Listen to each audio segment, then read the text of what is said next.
Hi everyone, welcome to today's Science Versus Bullshit. This is going to be an extra special and fun Science Versus Bullshit where I actually haven't okay, let me just I'm going to do the really boring, annoying bit where I try and figure out if I'm actually live. Oh, but it's very hard to see on the app. Oh no, wait, I am. There's just a delay. Am I? Maybe I can only see it on here. It's also the first day of Commit to 6, which is obviously very exciting for everyone, especially me. So I'm going to make sure this is a 30-minute one, and literally can't see anything. No, still can't see anything. Okay, now I can see it. All right. Oh, there's my annoying voice. Okay, right, cool, got it. If anyone has any questions live, fire away. I have such live paranoia. Look, Naomi, if you had ever recorded a whole live and realized that you were in fact not live, you would also have the same, okay? And sometimes these things are a little bit complicated. I'm going from, it's very high tech, babe. It's like going from one thing, streaming into another thing, also going on YouTube. It's all happening. Anyway, okay, I have a few topics today that I've been sent, and then if anyone has anything live, and then also there's a question from someone who just messaged me on Instagram who hopefully is going to come on and ask it about something I just said on the EC Method podcast. Then she was a bit confused about it based on something else. So it was a good topic to discuss. It was about calories and dropping your calories too low, etc., etc. So it was a very good question. And I think a lot of people get confused about it. So I do want to discuss it here. And as usual, there is some nuance to it, which is important. So the first thing I got sent this week numerous times was different forms of GLP-1 boosting supplements. These seem to be the most recent like supplement type that's kind of trying to scam people. Normally they have their own little like GLP-1 blend that's meant to optimize GLP-1, which by the way is the I was going to say drug, is the hormone that things like Mounjaro, Wegovy, Ozempic, these weight loss drugs are working via. And the active ingredient in these supplements that are meant to boost these, they're often like, you don't need to inject yourself. You can just take this supplement instead. Normally, the active ingredient is just fiber. And I'll come on to how much fiber is in it, but there's like depressingly little fiber in it as well. So really, you're paying a lot of money for legitimately nothing. Now, what you can argue is like, do they work? Well, technically, yes, they would increase GLP-1 production, but the increase is tiny. And I mean like microscopic in comparison to actual GLP-1 medications or drugs that work via this pathway. I looked at one popular brand that had like 1 to 2 grams of fiber in it, which is obviously not very much fiber. You would be miles better just focusing on eating some raspberries, which have way more fiber in, are actually satiating, are actually yummy. You eat them. So there are numerous things that increase satiety, one of them being chewing and eating and actually consuming food, which is one of the reasons that liquid calories aren't particularly satiating, because it's taken that process out of it. Plus, raspberries have antioxidants and lots of goodness in them, and vitamins and minerals, and are going to be way better for you than some overly processed supplement that actually only has 1 to 2 grams of fiber in it anyway. So I would highly recommend avoiding these, but I think that we probably will see them more and more and more and more. There was a phase as well, and I think these have gone, I hope, but of people getting GLP-1 patches. I think they were maybe told to rebrand, because I have seen them now and they're called something else. I can't for the life of me now, like, think how, like, what they were even suggesting the mechanism was. But anyway, it obviously wasn't, that doesn't work either, especially not trying to be absorbed via the skin. So that's the first con that you need to look out for. And then the other one is much bigger and is more of like a long-term thing to be looking out for.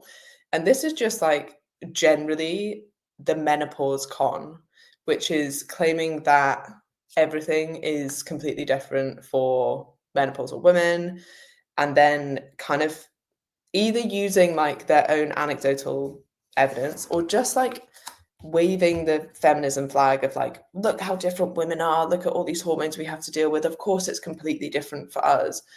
And that's not saying, like, obviously, I am a woman, if you hadn't already noticed, and I have a lot of menopausal clients. Like, I'm certainly not sympathetic to the struggles of that. But that doesn't mean that everything is totally different. And I think that's where people get a bit confused. And I had a bit of a debate with someone last week, like, oh, well, surely you know that, all this stuff is happening with the menopause. I'm like, yes, no, I do know that. Thank you. But does that mean that the way that you need to train and diet is completely different? Not necessarily. And sometimes it's actually making it much harder for menopausal women. And a lot of the time you will need adjustments, but not for the reasons that these people are often stating. So usually this comes along with like a bit of a feminism flag and like, I'm doing good. And there's that kind of emphasis behind it. And then they'll say things like, there's not enough research on women, and thus they conveniently have no research to back this up. But what we do know from, mechanistic data is this might be happening. And that's a bit of a cop out now. Like you could have said that 10 years ago, maybe even 5 years ago. But we actually do have more and more and more research on women. Now, could there still be more? Yes, of course. Like, I would love if there was more research on women, but we are getting there. And it's a very outdated cop out for not having any research to back up your claims, when actually we now have research to prove that, like, the opposite, like much like what we've seen with menstrual cycle syncing and people telling people that they need to change the way that they train around their menstrual cycle, and like, well, either there's some very small mechanistic type data, or there's just not enough data on women, so we just couldn't possibly know. And it's like, now we actually do have data on women, and we've shown pretty convincingly that you don't need to be doing that. So I term these people like not whores. I was going to say hormone, but then actually I was thinking it more to do with like menopause and people who just kind of manipulate people around the menopause, which is my new term for them, menopause manipulators. And they will try and sell you this kind of cure for like a problem that you don't really have. They'll say things like, all women that go through menopause will lose muscle mass, so you need to do this, or all women that go through menopause will have insulin resistance, so you need to eat in this way. And it's just simply not true. But when you're kind of convinced of these things, usually by talking about things like very normal human emotions, or very normal symptoms that you might get from menopause, or just general life or stress, or living in a busy world and looking after your kids and not sleeping that well, and then they'll package that up with like, you must have a problem with X, Y, and Z, these are the symptoms of that, and then they'll conveniently try and sell you something. And the amount of misinformation targeted towards women during the menopause or midlife is like, has never been higher. And I think people have noticed that it's a very easy target market and demographic. And that's why there's so much like confusing and misleading claims. And even within just a scroll on my social media, and obviously I'm targeted with a lot of this stuff because of who my clients are and what I talk about and what the algorithm obviously thinks that I'm interested in. And you're told to avoid cortisol. You're told that you shouldn't do HIIT training. You're told that you should stop doing cardio, or that you should only do cardio, or that you should only do cardio with a weighted vest on, or that you should only lift heavy and not do anything else, or you should all be doing plyometric work. And it's like insane and very, very confusing for people. And that's just the exercise side, let alone like the diet and the supplement side as well. And what's interesting about this, when you take a step back and you try and like observe what's going on here, is that most of these claims have like a touch of science behind them. So like some of the examples would things like, okay, estrogen is protective of muscle. So when estrogen drops, you'll lose muscle. Now, some of that's true, and you can see where the logic lies in that. Like estrogen is protective of muscle. So it would make sense that when estrogen drops, you're more likely to lose muscle. But you don't need some kind of special plan for that. You could just be lifting weights. And actually, what we see is that muscle wastage doesn't really happen as long as you're lifting weights, eating enough protein, and your behaviors are still in check. Although it might mechanistically have that impact, when we look at real people going through menopause, there's not this sudden drop in muscle mass. And quite a lot of it is like fear mongering and quite defeatist for people. You know, if you're telling someone, hey, this is what happens when you go through menopause, then are they going to want to go to the gym? Are they going to feel a bit like, oh, I'm going to put in all this effort and not even bother building any muscle anyway, so what's the point? When actually the opposite should be, you know, you should be like, wow, if I'm at a higher risk of muscle wastage, I should be doing absolutely everything I possibly can do to avoid that. One of the best pieces of data to look at on this is this really incredible study that was done in 2021. The reason I know so much about this, I just did an EIQ lecture on it. I don't actually know the dates of every single study, but it tracks people's BMR over their lifespan, and it shows a very consistent BMR throughout adulthood until about 60. And on top of this, when they look at, you know, the reason for that drop in BMR, it's to do with lean mass. So if we did see this significant drop in muscle mass during menopause, and knowing that the average age of hitting menopause, or the point of menopause in women, is 51, then you would expect to see this quite significant drop in muscle mass that was also significantly different to what we see in men. And that's not what we see. We actually see quite consistent until the age of about 60. And that seems to be largely because people become quite a lot less active around that age. And again, what you're looking at here is averages. So if you're a 6-year-old and you go to the gym and you lift weights and you're active, then you know you wouldn't have the same outcomes as someone who is generally not very active, doesn't eat enough protein, doesn't lift weights. So you always have to take that into consideration as well. But this big drop in muscle mass doesn't actually seem to be happening in menopausal women, which is great news. And then the other thing that comes up a lot, and I've had a few discussions with women about this week, is insulin resistance in menopause, meaning that you can't deal with carbs and thus you should avoid them. So you'll need my special low carb menopause plan or something like that. Or, you know, again, trying to convince people that there's a confusing problem that maybe they don't quite understand, but do you know who can help you? Me. So you should come to me. Now, where again, there is a bit of truth in this, is that many women going through menopause will experience more insulin resistance. This isn't like an on-off switch. I think people tell me like, oh, I'm either insulin resistant or I'm insulin sensitive, and that's it. It's like, no, it's a spectrum. And what is true is that as you go through menopause, there is an increase in likelihood of insulin resistance. But again, if you're lean, fit, healthy, active, lifting weights, that is unlikely to be happening. And you absolutely can consume carbs. The best thing that you could possibly do if you find yourself in a position where you are quite insulin resistant is to not just cut your carbs, is to make sure that you're lean, so you're not storing too much body fat, and that you're lifting weights, and that you're active, and that you're especially active after meals, because this is a point where you have the biggest glucose load, so you want to clear that as quickly as possible. And the best way to clear that is to keep moving. So even just going for like a 10-minute walk or something after your dinner is a really good way to clear blood glucose and help with that digestion. And then the final thing I'll talk about today in relation to this is cortisol, and the fact that cortisol is often higher, or at least stress is often higher, and that exercise increases cortisol. So you should stop doing strenuous exercise, which is one of the worst pieces of advice I've ever heard for anyone. Not least because strenuous exercise has actually been linked to an increase in your subsequent resilience to stress, but also because HIIT training is one of the best things that you can be doing for what we just spoke about, which is increasing insulin sensitivity. And it's very time efficient, and it just has these insane health benefits. So you certainly don't need to be avoiding strenuous exercise. But what you do need to do, and this is at any age, not just if you're going through menopause, is manage your energy levels, manage your recovery, and have proper programming that suits you. So I want to be very clear about this. Like, peri and postmenopausal women, and or women at any age, don't need a completely different diet and exercise program. What they need is individual programming.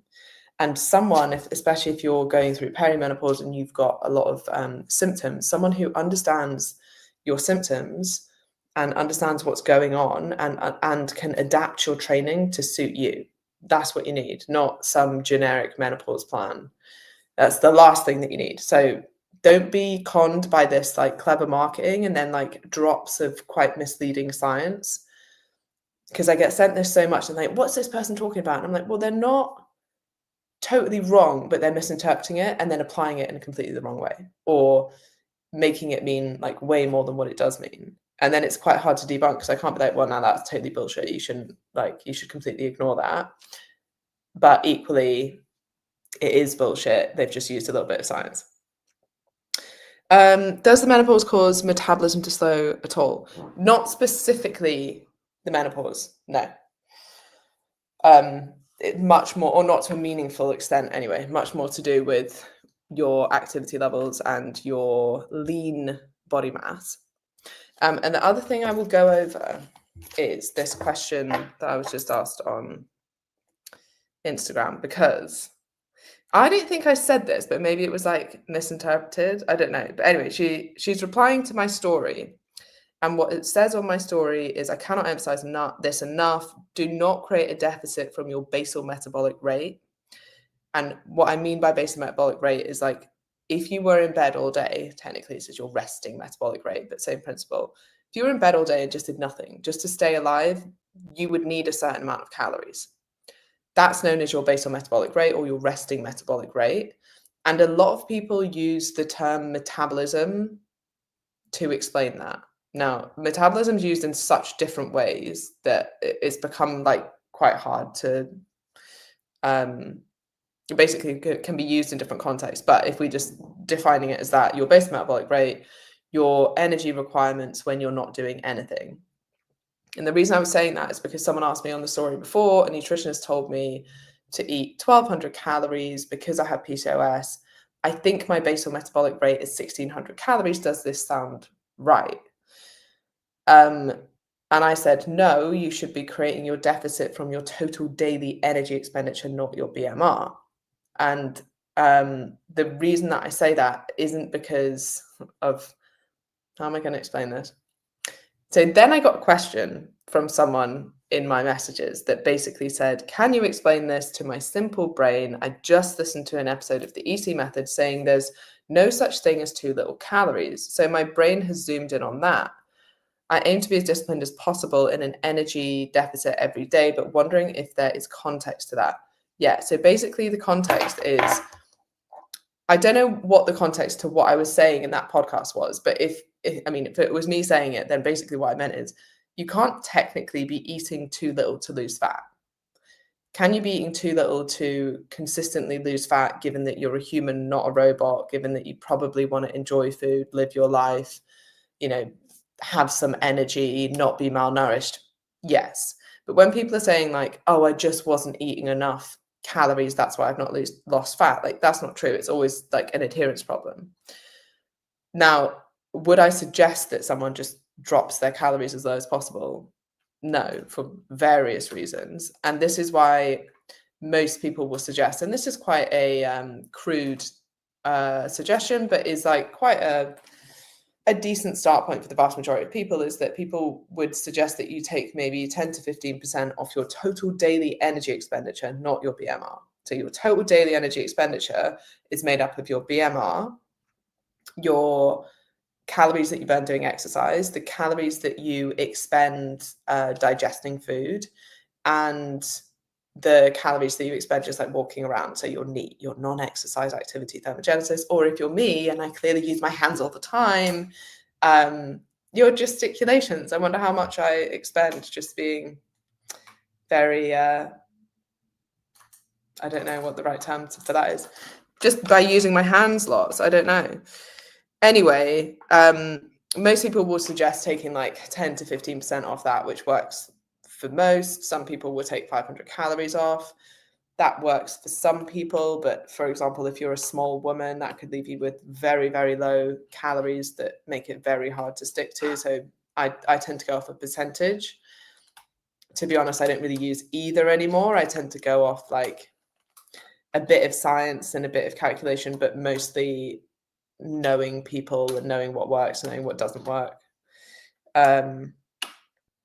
Yeah, so I hope that kind of answers, like, in theory, you can't eat too little to lose weight. In practical terms, you absolutely can, because it becomes really unenjoyable to adhere to, or you just wouldn't adhere to it. That's probably what I meant by that.